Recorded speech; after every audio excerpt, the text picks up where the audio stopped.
पुण्याच्या मांजरीत आदिवासी विद्यार्थ्यांचं उपोषण अजूनही सुरू आहे। उपोषणकर्त्या विद्यार्थ्यांची प्रकृती खालावल्याची माहिती आहे। गेल्या 14 दिवसांपासून या विद्यार्थ्यांचे या ठिकाणी उपोषण सुरू आहे।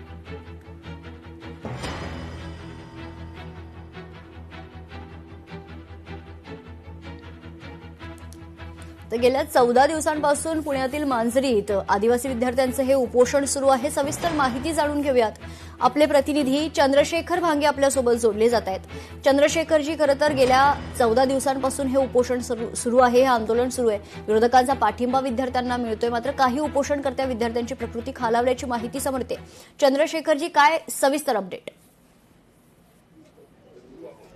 मेघना, मी सध्या ज्या ठिकाणी उपोषण सुरू आहे त्या विद्यार्थ्याची प्रकृती तुम्हाला दाखवतो। अत्यंत या सगळ्या विद्यार्थ्याची प्रकृती खालवलेली आहे। काही वेळापूर्वी डॉक्टरांनी त्यांची तपासणी केली आणि या तपासणीमध्ये या विद्यार्थ्याच्या शरीरातील पाणी जे आहे ते पूर्णपणे कमी झाल्याचं सांगितलं जात आहे। चौथ्या विद्यार्थ्याची तपासणी जी आहे ती सध्या सुरू आहे आणि अशा पद्धतीनं पुण्याच्या मांजरी इथल्या या सगळ्या विद्यार्थ्याची प्रकृती खरं तर 14 दिवसानंतर खालवलेली म्हणावं लागेल, कारण अशा पद्धतीनं हे सगळे विद्यार्थी आपल्या वेगवेगळ्या मागण्यासाठी उपोषण करत आहेत, आंदोलन करत आहेत।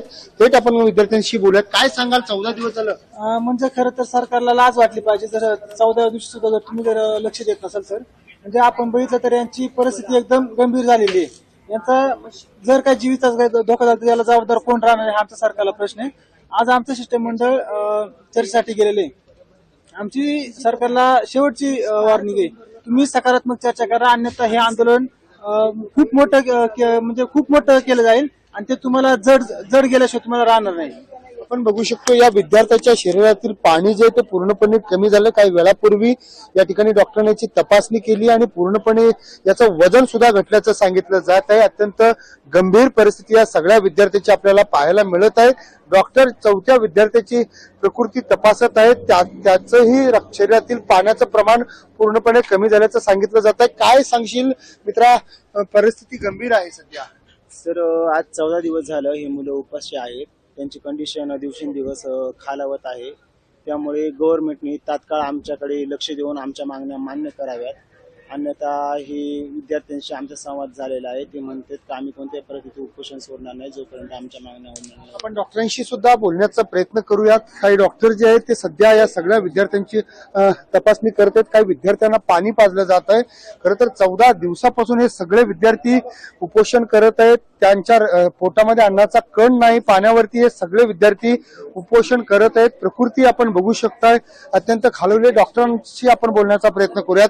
डॉक्टर, काय सांगाल, 14 दिवस झालं काय विद्यार्थ्यांची परिस्थिती आता? प्रकृती बीपी आणि शुगर कमी झालेली, बीपी आणि शुगर कमी झाली पूर्णपणे। आणि या विद्यार्थ्याची आपण बघू शकताय की सगळ्या विद्यार्थ्यांची बीपी आणि शुगर पूर्णपणे कमी झाल्याचं सांगितलं जात आहे। डॉक्टरांकडून यांची तपासणी केली जात आहे। विद्यार्थ्यांची प्रकृती अत्यंत गंभीर आहे।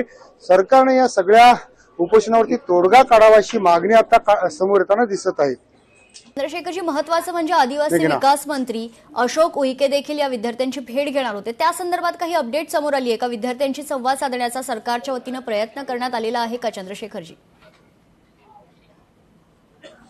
विद्यार्थ्यांचं एक शिष्टमंडळ सध्या आदिवासी प्रशिक्षण संशोधन जे केंद्र आहे त्या ठिकाणी उईके यांच्यासोबत बैठक घेत आहे। त्या ठिकाणी अनेक आदिवासी आमदार असल्याची सुद्धा माहिती आहे, परंतु या विद्यार्थ्यांचा तोडगा जोपर्यंत निघत नाही, यांच्या मागण्यावरती तोडगा जोपर्यंत निघत नाही तोपर्यंत हे उपोषण मागे घेणार नाही असं विद्यार्थ्यांनी जाहीर केलं। आपण बघू शकतो की एका विद्यार्थिनीची पुन्हा एकदा तब्येत जी आहे ती पूर्णपणे ढासळल्याचं दिसत आहे। ही विद्यार्थिनी 14 दिवसापासून उपोषण करत आहे।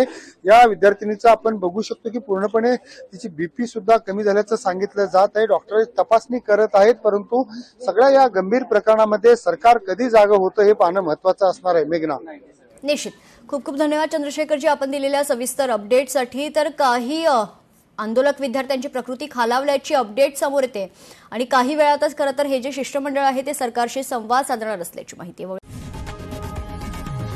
लोकशाही मराठी ऐका, पहा, जागरूक रहा।